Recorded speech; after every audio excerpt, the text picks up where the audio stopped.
Hey, thank you for being with us today on Prophets and Prophecy. And as we move through the broadcast today, I want you to follow us because we will be moving rapidly.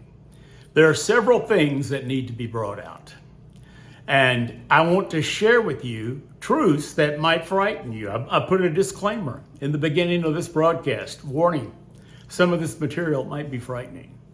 And it might be frightening. But I can promise you that every word of it will be true. Now, I have been delving into things as God would open the door for me and give me, trying to explain prophecy and trying to explain things that were written in the Bible about the last days. Not that I'm the know-all, end-all, but God has opened some doors for me, and I want to share that with you. I've shared it with other prophets around the country. After deliberation, after conversation, we're all in one agreement. Prophecy is happening faster than we thought it would.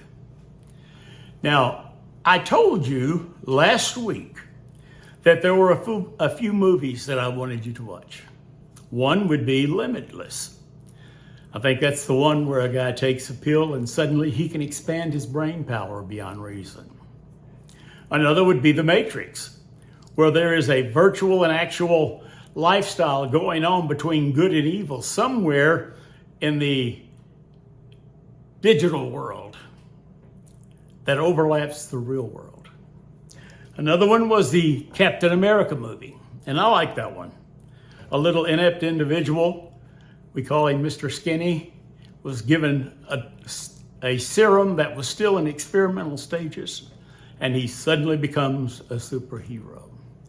Another one would be The Terminator, Judgment Day. Oh my. Brother Haggard, you know that's just all science fiction, is it? Maybe you won't believe that after this series of lessons. And last but not least, the Minority Report, where quantum computers are tapped into your brain via a microburst, an implant that allows them to decide whether or not you have criminal intent before you commit a crime. And they render a judgment on what you're thinking and not what you're doing.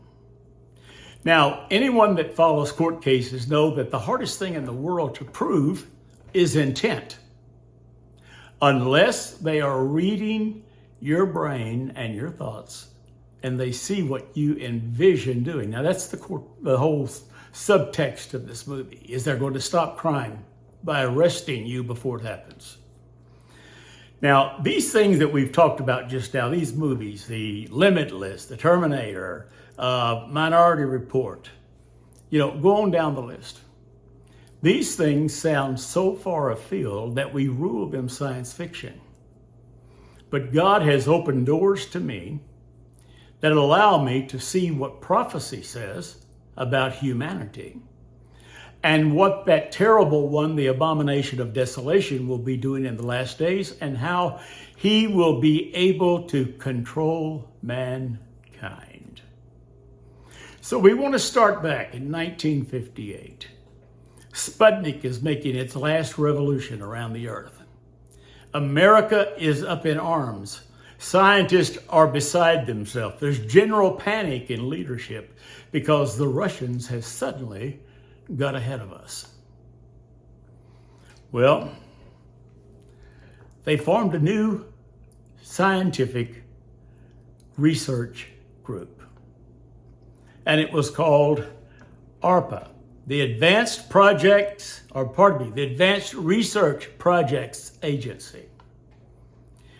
And its job was to look at things that we might be able to parlay into leadership in the Cold War. When they found out how much money it was going to take and some of the projects they were going to be working on was coming under scrutiny, they changed that to Defense Advanced Research Projects, now called DARPA. By changing it to the Defense Research Group, they were suddenly able to get funds that were that had not been available to them, and they became an extension of the CIA Black Ops group, where anything and everything was acceptable and certainly was fundable from the American people. Now, you say, what things are you talking about? Well, they started ARPA in 1958. And one of the projects that they came up with was trying to use humans to interact with other humans over extended distance and conditions.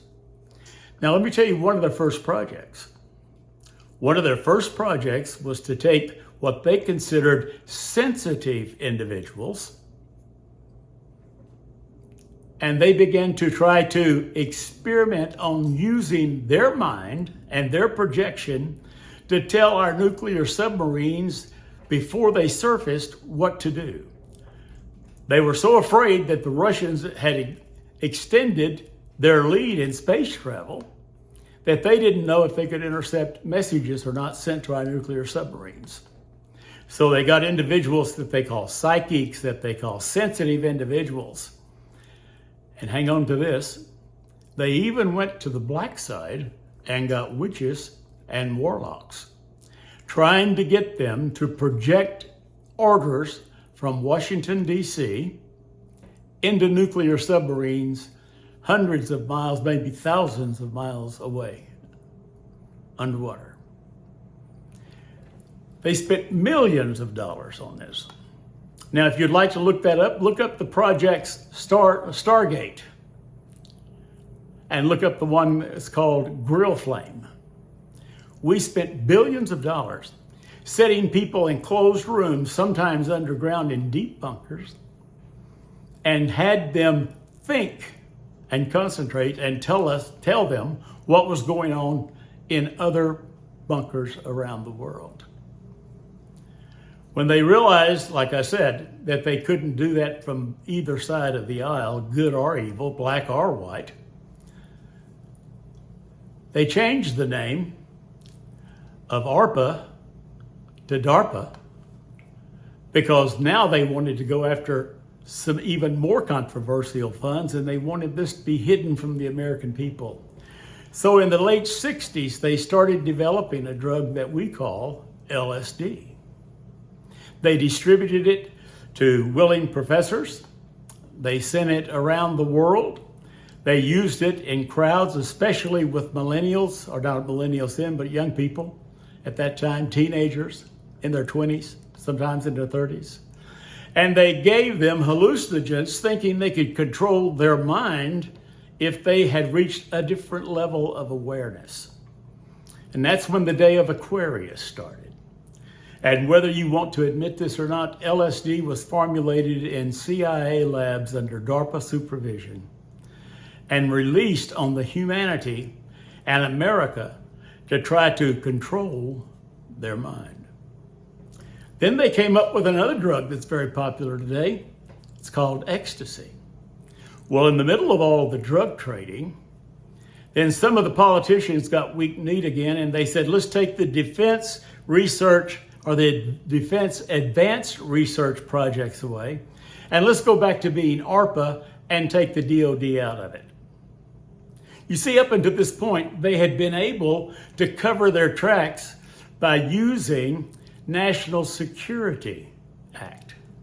In other words, we can't tell you what's going on because we might violate national security. The fact that we're giving our teenagers, the Woodstock generation, we're giving them hallucinogens, trying to control their mind. At every major rock gathering, at every major concept, whether it be the Grateful Dead, the Rolling Stones, regardless, they had agents there trying to project thoughts to the crowd, how to calm the crowd down, how to rile the crowd up, how to control the crowd.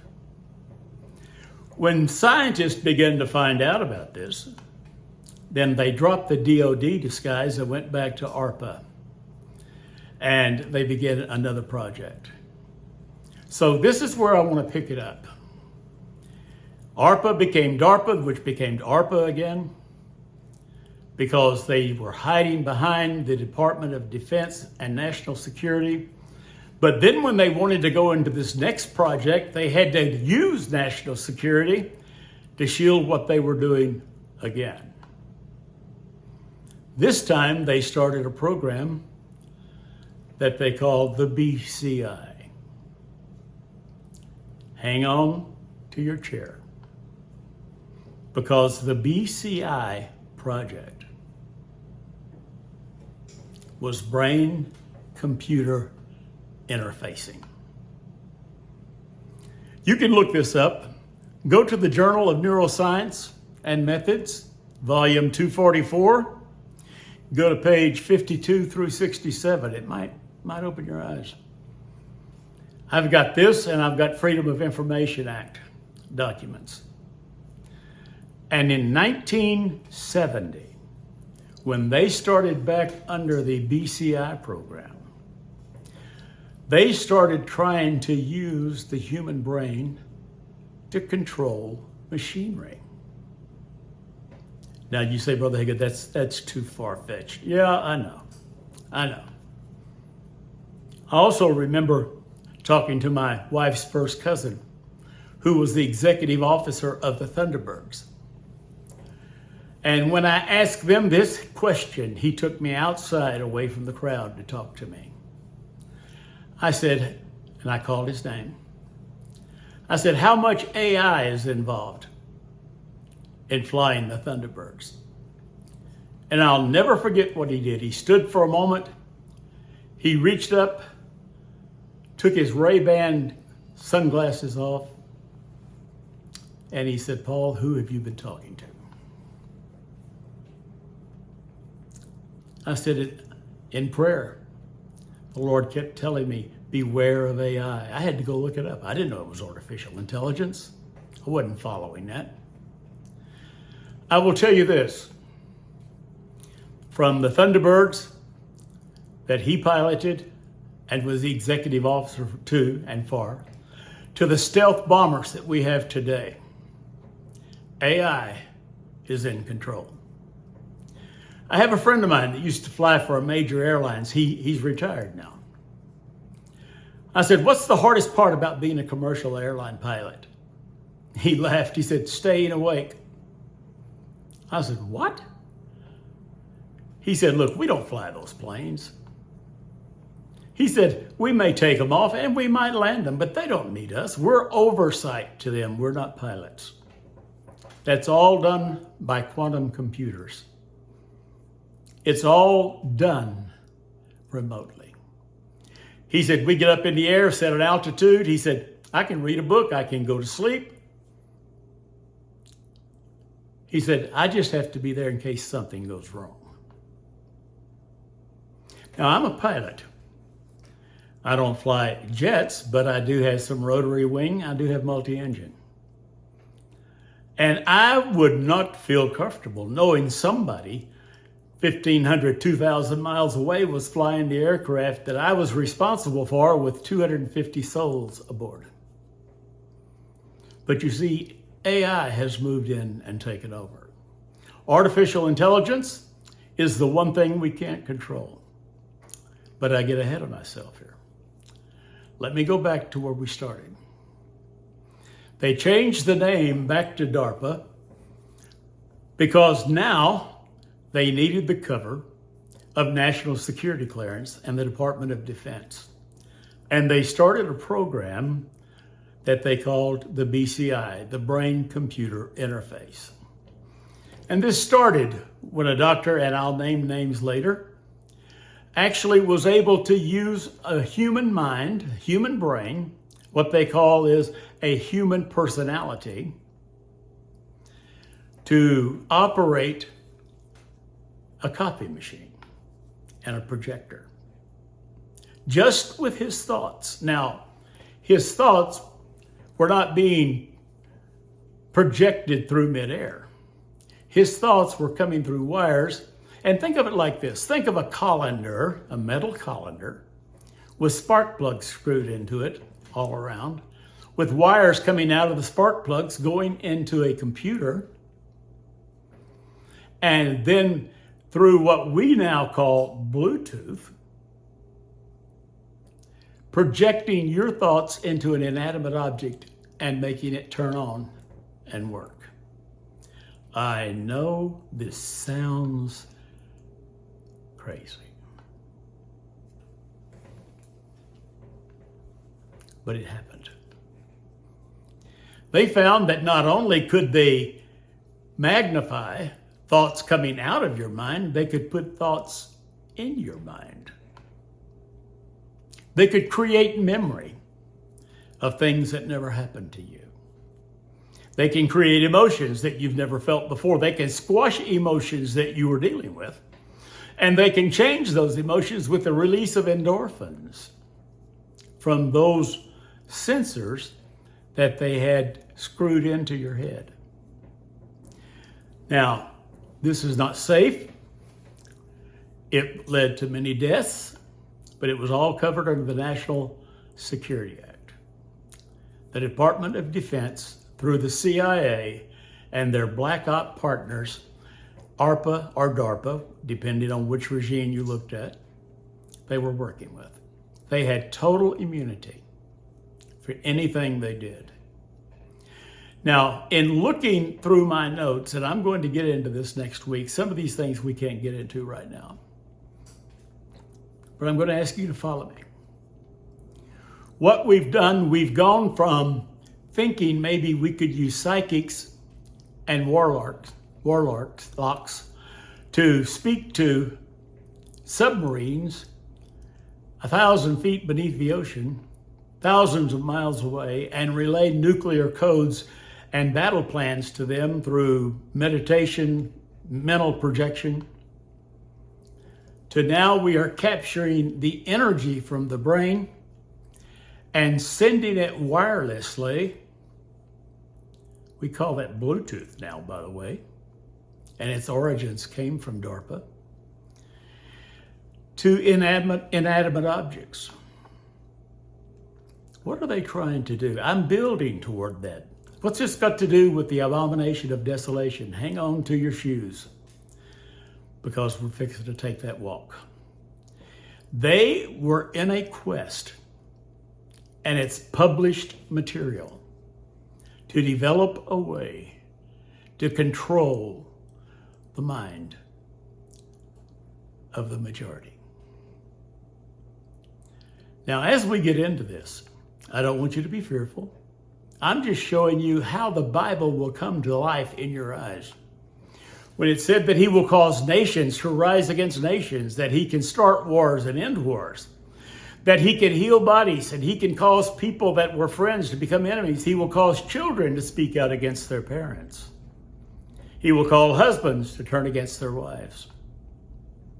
How do you do that unless you are controlling the mental facility and faculty of the crowd? Our government has spent billions of dollars just getting to the point where they put this colander on somebody's head and started a video machine, started a copying machine. Now they've got it to the point that our most expensive and advanced aircraft in the world cannot fly without artificial intelligence. There's no way a human can fly the stealth bombers and fighters that we have without the help of artificial intelligence. Now, we'll get back to that in a minute. Right now, we're looking at what the government has done up to the 60s. Now, let's look at that. They gave LSD and ecstasy and other mind-altering drugs to the public. Then, to control some neighborhoods, and hang on to this because this might upset you, they created another medication, another drug that they call crack cocaine.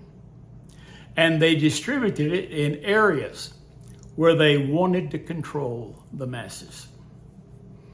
You see, when you are addicted, you're not your own. Anything that takes control of your resources, whether it be electric impulse, whether it be thought patterns, whether it be brainwashing, is what it was called during the Korean War. All of this are products of our government through a program called DARPA, or ARPA, depending on what decade it was used in. Now they've gone back to DARPA because they have to cover themselves with the Department of Defense and the National Security Act. But they are coming against the multitudes, not just in America, but the world.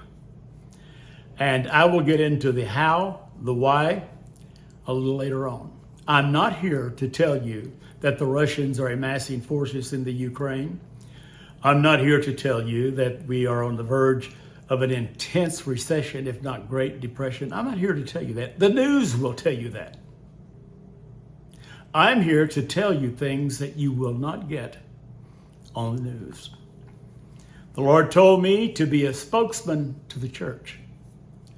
I'm not going to be calling names because if you watch the news, you'll know the names. And if you watch the news, you'll know why I'm not going to mention some names. I do not want to have my voice silenced when I'm trying to reach you. You can help me by sending this to everyone you know and tell them to get ready for awakening. In the meantime, I want you to go back. I want you to watch The Matrix. I want you to watch Limitless. I want you to watch The Minority Report. I want you to watch Captain America. I want you to watch The Terminator. I want you to watch those.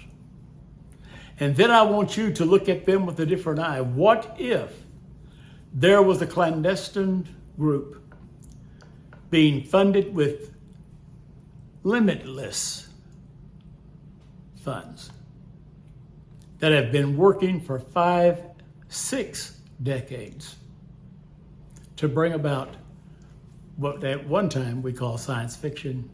Now we call it the BCI program. That's the brain-computer interface. I'm going to need your help. I need you to share this. If you can share it enough, those of you that watch this thing or have friends that watch it on YouTube, go to YouTube and subscribe. When you're on Facebook, like. I need your help to stay on the air to get this out. I am not telling you hyperbole that came from somebody's war room or from the basement of somebody's house. I'm giving you facts that are found in the Freedom of Information Act and from the neuroscience methods that have been applied to DARPA and ARPA and the United States government ever since 1960. We'll talk about the people that tried to speak out about this and suddenly disappeared. One of the main scientists that worked on the LSD project dove out of I don't know if it was a 20 or 30 story window into New York streets after he said he was going to have to reveal to the people what they had done by releasing LSD to that generation. It's real. The end time is real. The abomination of desolation proclaiming himself in Israel in the temple will be real. Humanity turning against itself, accepting things that we thought that they would never accept, doing things we thought they would never do, is real. I will prove it to you, but I need your help.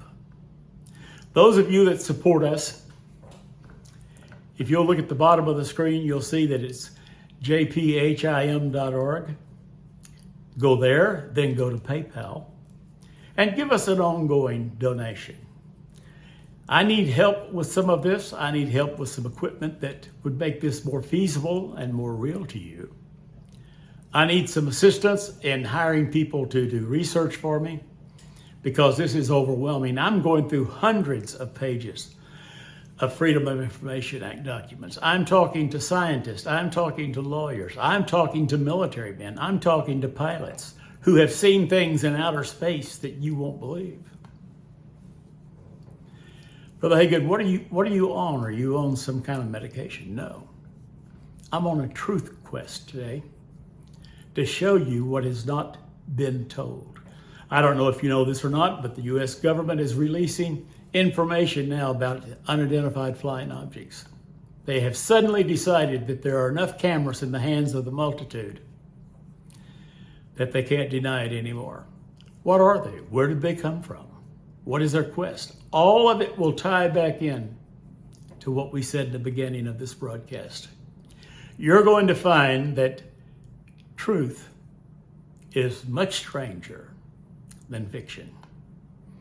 I personally believe that some of these movies that I told you to watch was a preamble of things and truths that had to come out anyhow, so they were preparing the American public to receive it. You know, the Dick Tracy watches? Oh, I know, you have to be 70 or older to remember that, but he had a wristwatch he could talk into. My wife got me a Series 7 Apple Watch. I don't carry my phone much anymore. I just talk into my watch. I'm Dick Tracy now. Flying through the air with a disc like Captain America has been achieved now with an anti-magnetic development. We'll get into that. I need you to stay with me. I need you to help me. Those of you that see that on the bottom of the screen, please go there. But more than just finances, I need your prayers. I ask for wisdom. I want to lead the church in the right direction. Revelation, Daniel, Ezekiel are not fiction. They are not the writings of an old, disabled individual. It's not the rambling of a lunatic. It's the Word of God.